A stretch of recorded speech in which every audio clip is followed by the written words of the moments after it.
psicofísica de la persona. Por eso la palabra hace parte de nosotros.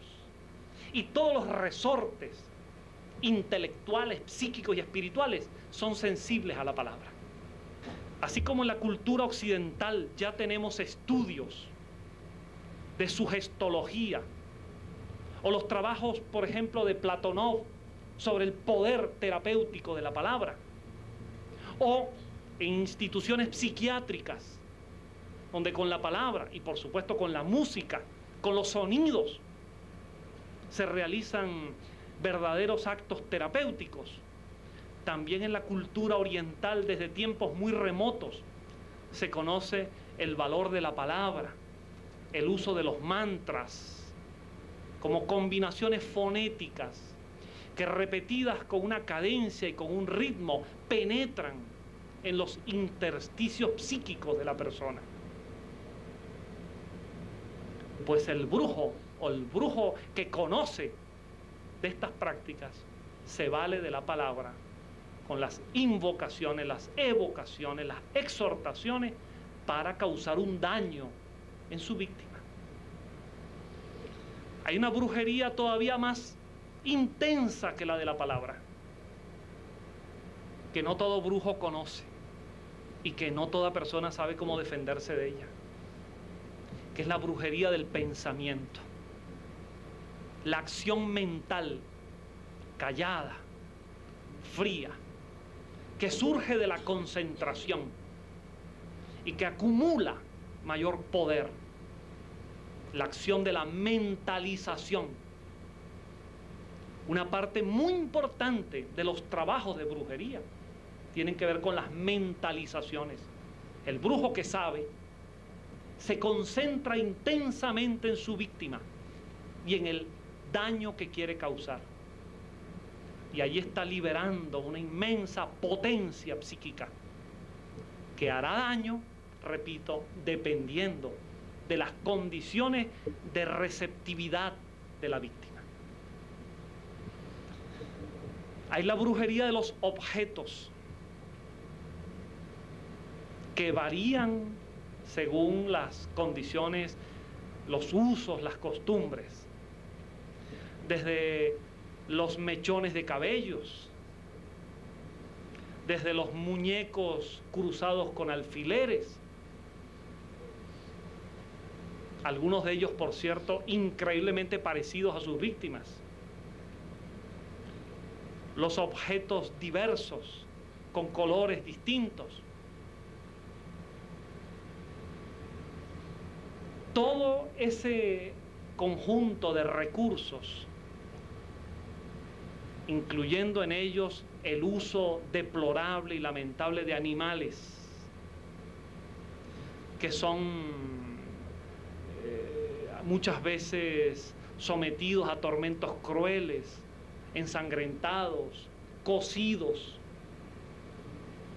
Todo ese conjunto de objetos que tanto asusta porque son estéticamente hablando horrorosos, pero generan el impacto que el brujo desea, que es asustar, aterrorizar.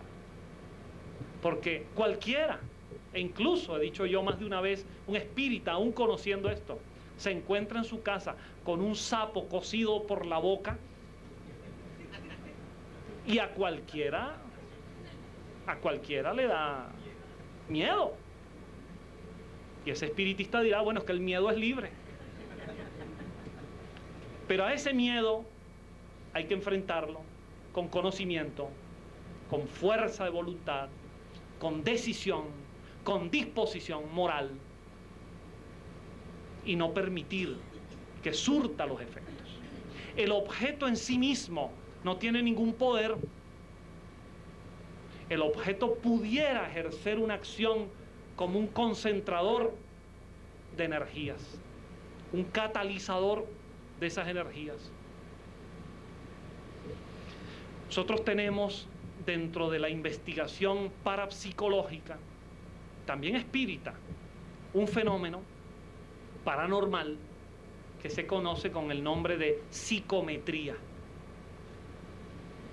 Y la psicometría es una variante de la percepción extrasensorial, en la cual un sujeto, un sensitivo, llamado psicómetra, puede, en un estado alterado o modificado de conciencia, en un trance, al entrar en contacto con ese objeto, puede desencadenar un proceso de información con respecto a la historia de ese objeto y sobre todo los acontecimientos donde ese objeto de alguna manera ha estado participando. No sé si ustedes conocen que en las más importantes policías del mundo se contratan sensitivos con la capacidad de la psicometría, aclarando que el término psicometría tiene una anfibología, porque los psicólogos llamamos psicometría a otra cosa. La psicometría es el estudio, la aplicación y la interpretación de los test y los instrumentos de medición de la conducta. Pero en parapsicología se llama psicometría a ese fenómeno extrasensorial por el cual una persona en contacto con un objeto puede, por el recurso táctil, desencadenar un proceso de información extrasensorial. Policías como Scotland Yard, como el Mossad israelí, el FBI y las antiguas policías de Europa Oriental contrataban y contratan sensitivos, porque no son médiums, sensitivos psicómetras que son capaces de encontrar el cadáver de una persona desaparecida, que son capaces de desentrañar los elementos que han acompañado un hurto o un crimen. Hay casos realmente interesantes en la historia de la paranormalidad. En uno de mis libros, en Historia de la Parapsicología, yo cito varios casos, como el de este sensitivo europeo Gerard Croiset, que fue mimado por las policías europeas. Incluso hay casos históricos muy bien documentados, como ocurrió en la Argentina con la desaparición del presidente, el antiguo presidente Aramburu, cuyo cuerpo fue encontrado gracias a las indicaciones precisas de un sensitivo psicómetra. De manera que si el psicómetra puede, al contacto con un objeto, puede desenvolver una información de la cual el objeto pareciera ser un acumulador, es obvio entender, es fácil entender que el agua, que objetos determinados, minerales determinados, objetos animales y vegetales, hierbas, pueden ser concentradores de energía que puede ser para beneficiar o puede ser para dañar. De modo, queridos amigos, que en todo este proceso hay ingredientes de tipo sociológico, ingredientes de tipo psicológico, ingredientes de tipo paranormal, ingredientes de tipo espiritual, mediúmnico. Y como conclusión de todo esto,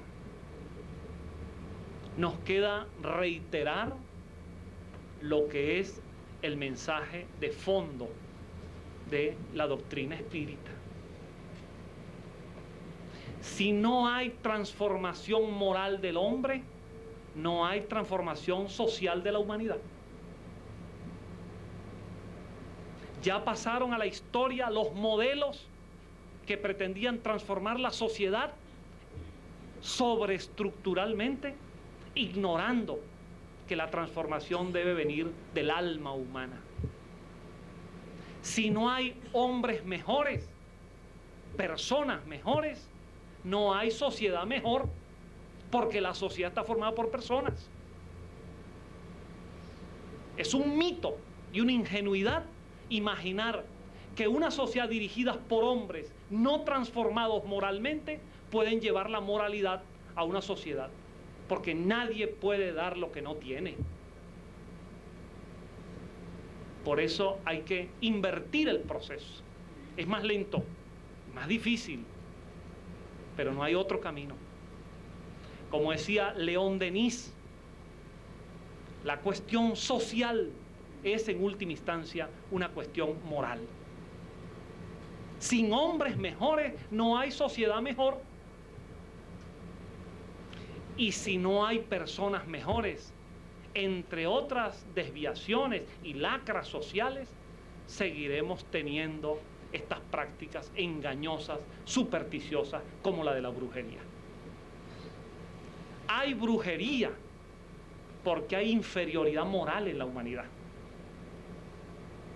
Una sociedad que se guíe por los preceptos éticos de los grandes maestros de la humanidad no daría origen a estas prácticas, porque ni habría víctimas, ni habría clientes, ni habría brujos.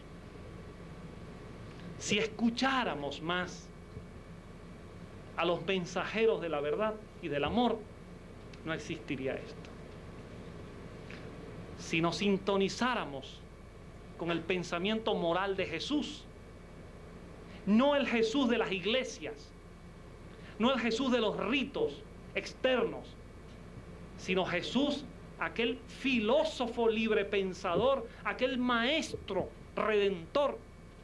Si escucháramos su mensaje y lo pusiéramos en práctica, no habría brujería. Si nos sintonizáramos, así como Jesús, con todos los maestros, con Buda, Confucio, Lao Tse, Pitágoras, Sócrates, con Giordano Bruno, con Paracelso, con Kardec, con Gandhi, con Luther King, con Albert Schweitzer, si nos sintonizáramos con los maestros de la verdad, del amor, no existiría esto. Y estas conferencias estarían absolutamente de más.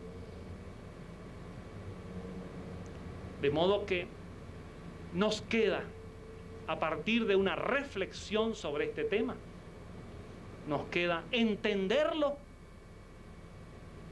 para comprender su procesamiento histórico, social, psicológico, técnico, espiritual, pero nos queda fundamentalmente la aplicación de ese conocimiento para nuestra transformación personal.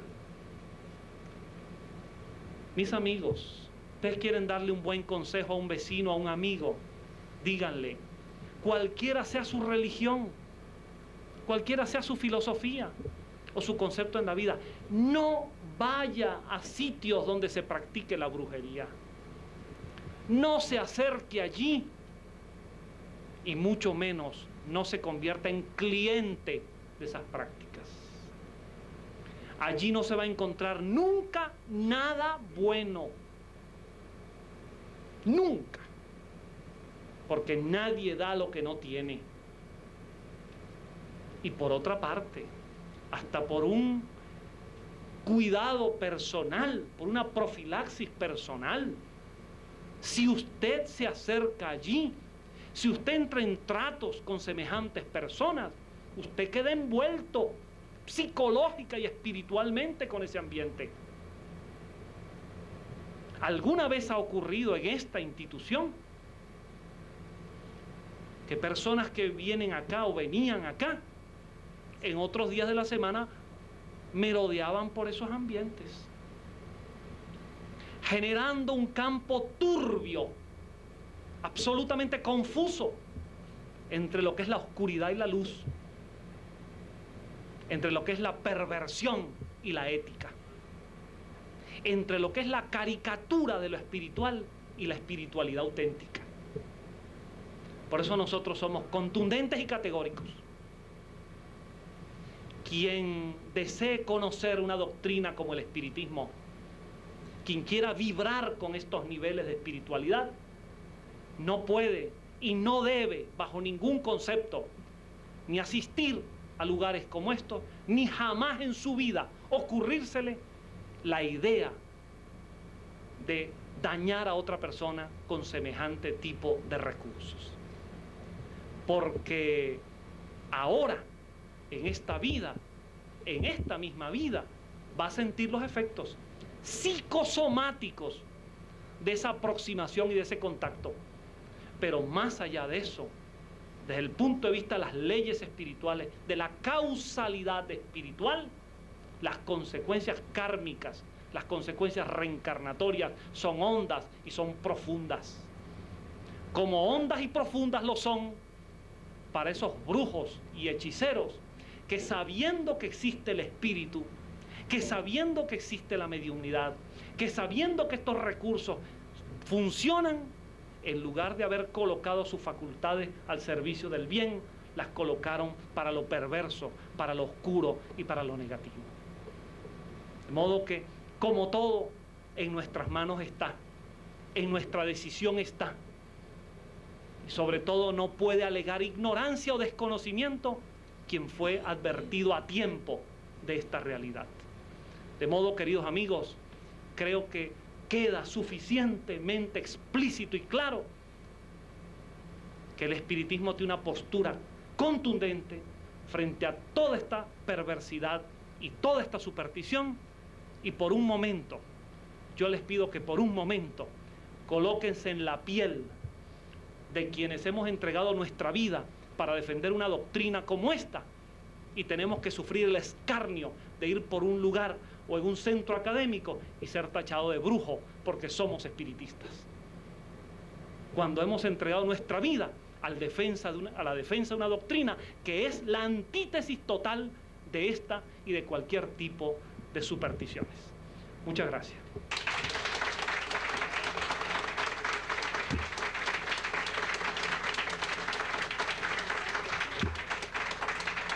Muy bien. Bueno, vamos con rapidez y concreción.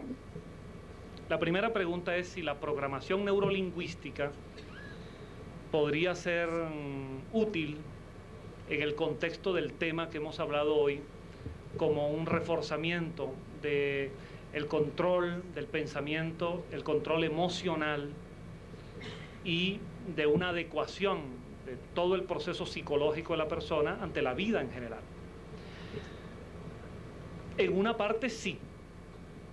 La programación neurolingüística, que es uno de los más interesantes recursos de la psicología actual, permite no solamente ciertos caminos de autoanálisis, sino sobre todo permite que la persona entienda la correlación entre lo psicológico y lo corporal, y sobre todo valoriza el control del pensamiento y el control de las emociones.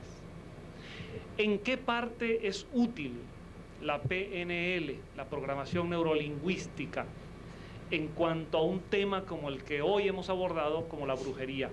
En la parte del autoanálisis, en la parte de la superación como persona, en la parte del afianzamiento de valores, en la parte de la autoestima, en la parte del control emocional y la reafirmación de la identidad.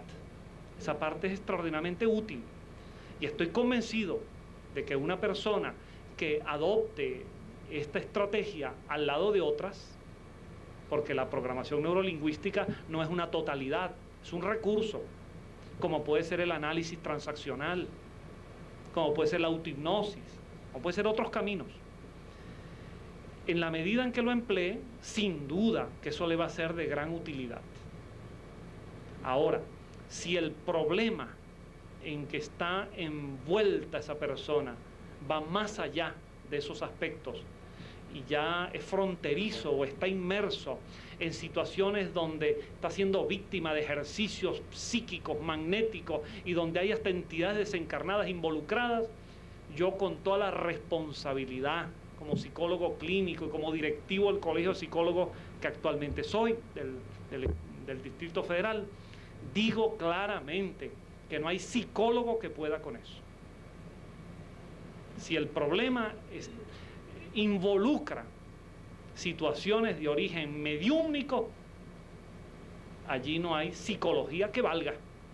Se requiere una atención donde podrían ser psicólogos, como los hay en esta institución, podrían ser psiquiatras, como los hay en esta institución, pero que tengan dominio de esta otra parte. De modo que hay que entender el contexto. Pero en resumen, esta estrategia, que yo valorizo muchísimo, tiene posiblemente como prevención, tiene un valor extraordinario para hacernos personas en proceso de crecimiento. Y como ya lo he dicho, y como lo establecí como conclusión de la exposición, si una persona tiene una conducta adecuada ante la vida, posiblemente allí nunca se vea envuelta en situaciones como estas prácticas turbias de brujería o de hechicería. El poder de la oración. Cuando hablé de los mantras, cuando hablé de las exhortaciones, obviamente hay que incluir allí la oración. Cuando hablé de la bendición, que es una oración, también, indiscutiblemente que allí ejerce un peso importante como recurso verbalizado que obedece a una intención psicológica y una intención espiritual. Cuando una persona está orando a Dios, a la espiritualidad, sin lugar a dudas, está colocando una fuerza psíquica positiva en acción.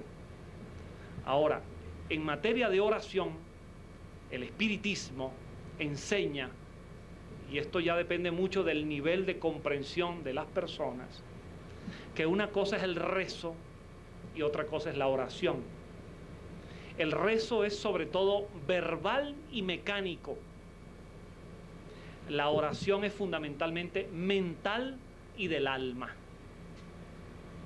La auténtica oración es aquella, como recomendó Jesús, que se hace en privado, en silencio y colocando en comunión cósmica el alma humana con Dios. Ese rezo mecánico de fórmulas, donde las personas exteriorizan como loros, como papagayos, repetitivos, frases aprendidas, eso no tiene alma. Eso es compromiso social. La auténtica oración, como dice Allan Kardec, que debe ser siempre leído sobre esta materia, como dice Kardec en el Evangelio según el Espiritismo, dice, la palabra no es nada, el sentimiento lo es todo.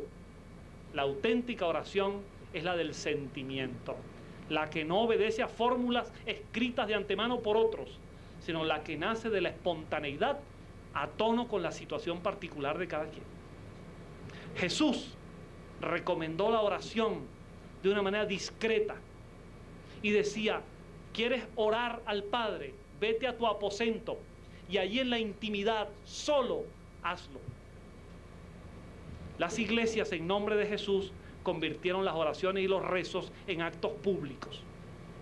Y por eso, también contrariando el sentimiento de la doctrina espírita, encontramos centros espíritas donde se practican oraciones públicas y rezos públicos. Cuando una de las enseñanzas del espiritismo es que el verdadero valor de la oración es el de una fuerza del espíritu expresada íntimamente y no el rezo público que carece absolutamente de la potencia verdadera del alma. ¿Tiene poder esa oración para sanar? Tiene. Sobre todo combinada con un valor positivo de fe o de convicción o de sugestión positiva. En relación con su pregunta sobre las sibilas o las pitonisas y los oráculos, es un tema que nos desvía hoy bastante con respecto a la idea que queremos transmitir. Eso no debe ser jamás colocado en términos de un tema de hechicería o de brujería. La sibila romana, como la sibila de Cumas, o la pitonisa griega, como la que se manifestaban en los oráculos, en Delfos y en otros lugares, eran simplemente médiums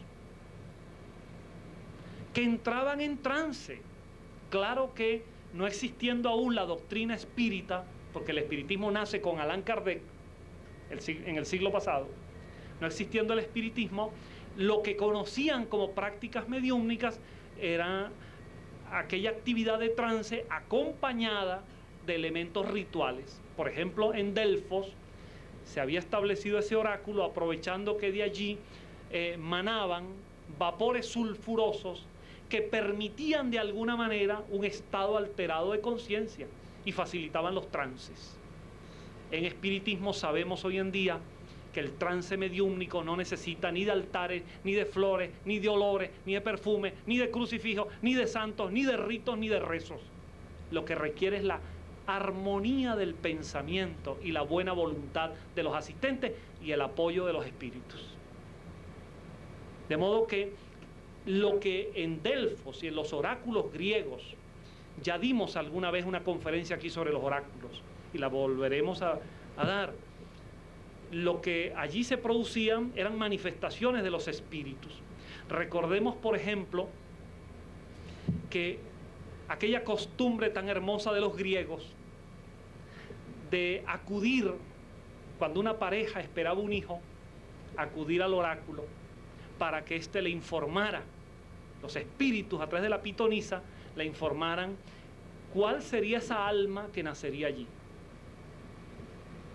Cuando la que sería la madre de Sócrates fue al oráculo y preguntó cuál sería el ser, el alma que vendría allí, el oráculo, en lugar de responderla por la pitonisa, el espíritu, en lugar de responder una frase común que generalmente era muy ambigua, respondió de una manera excepcional y dijo: tendréis un hijo que será el hombre más sabio de Grecia. Y cuando este niño crece y se dedica a predicar en aquellas calles polvorientas de Atenas y hace como centro de su filosofía un concepto donde dice: yo solo sé que nada sé, los escépticos de la época, que también existían como en todos los tiempos, se les ocurrió pensar que la predicción del oráculo había fallado por completo. Al hombre que se le vaticinaba que sería el más sabio de todos, lo que se le ocurría decir es que él no sabía nada. Y fueron a Delfos otra vez a preguntar, y el espíritu se manifestó por la pitonisa y dijo: en verdad, sobre las cosas auténticas de la vida, los hombres nada saben. Pero además de que nada saben, tampoco saben que no saben. El único que sí sabe que no sabe es Sócrates, y por eso es el más sabio de todos.